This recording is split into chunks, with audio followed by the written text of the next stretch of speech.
Tell a person they are wrong, and they will cover their ears. Tell a person they are right, and they will listen to you all day long.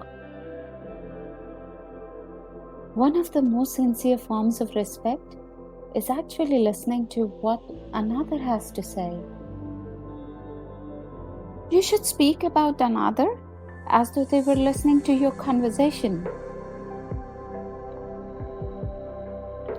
The chronic kicker, even the most violent critic, will frequently soften and be subdued in the presence of a patient, sympathetic listener.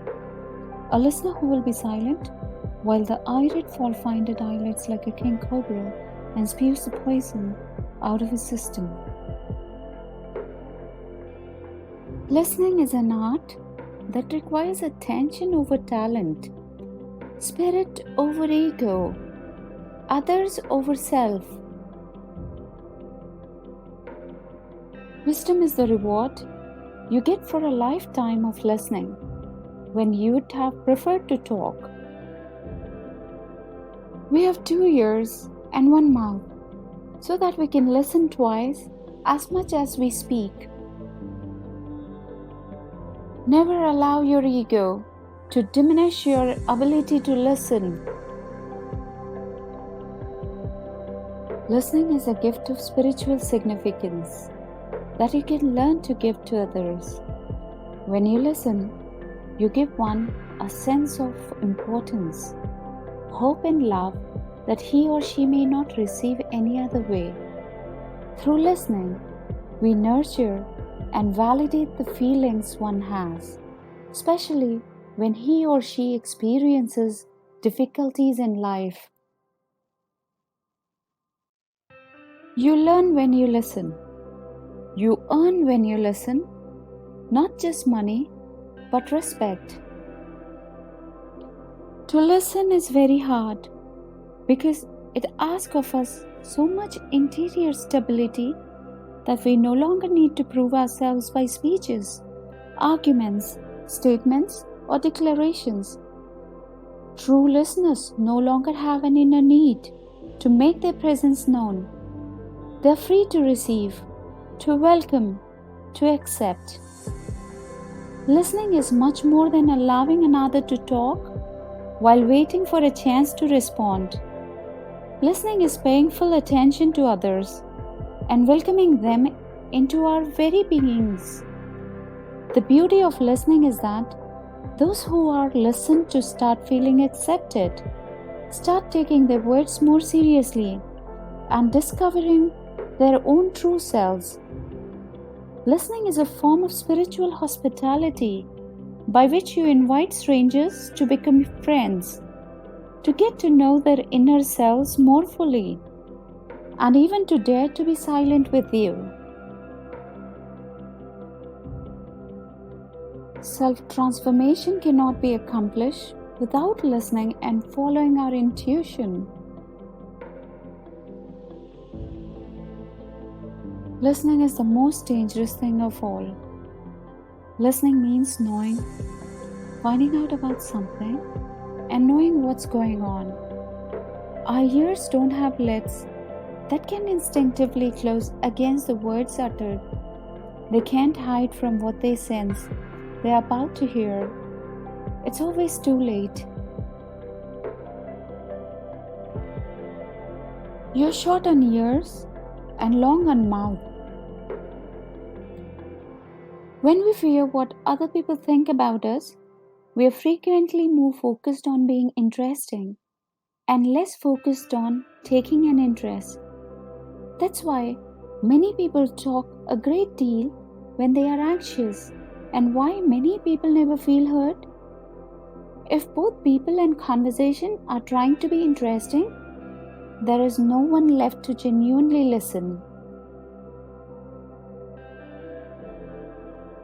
You cannot truly listen to anyone and do anything else at the same time. Speaking is known as the articulated vocalization of thought by means of the organs of speech. But speaking is at the same time also listening.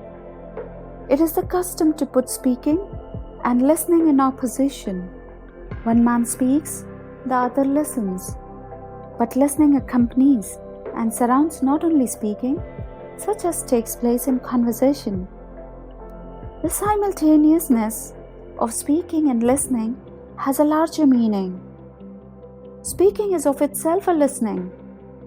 Speaking is listening to the language which we speak. Thus, it is a listening, not while, but before we are speaking.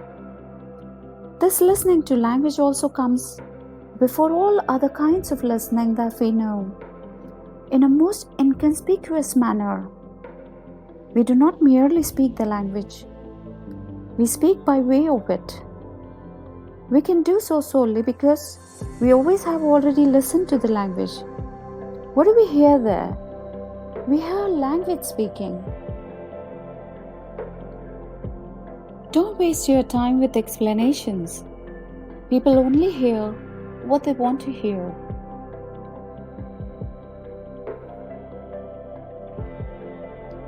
The most basic and powerful way to connect to another person is to listen.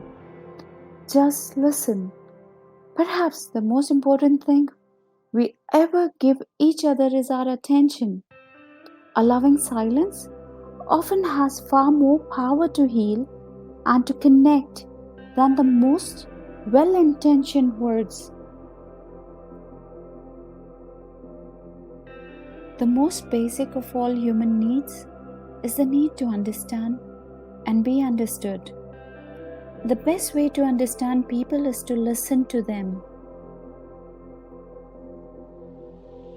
This is the problem with dealing with someone who is actually a good listener.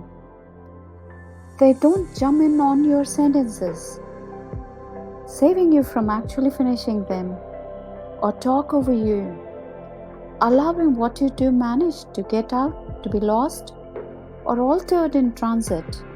Instead, they wait, so you have to keep going. When we don't tell those we love about what's really going on, or listen carefully to what they have to say, we tend to fill in the blanks with stories. Most people do not listen with the intent to understand. They listen with the intent to reply. Listening is an attitude of the heart, a genuine desire to be with another, which both attracts and heals. Deep listening is the kind of listening that can help relieve the suffering of another person. You can call it compassionate listening. You listen with only one purpose, to help him or her to empty his heart.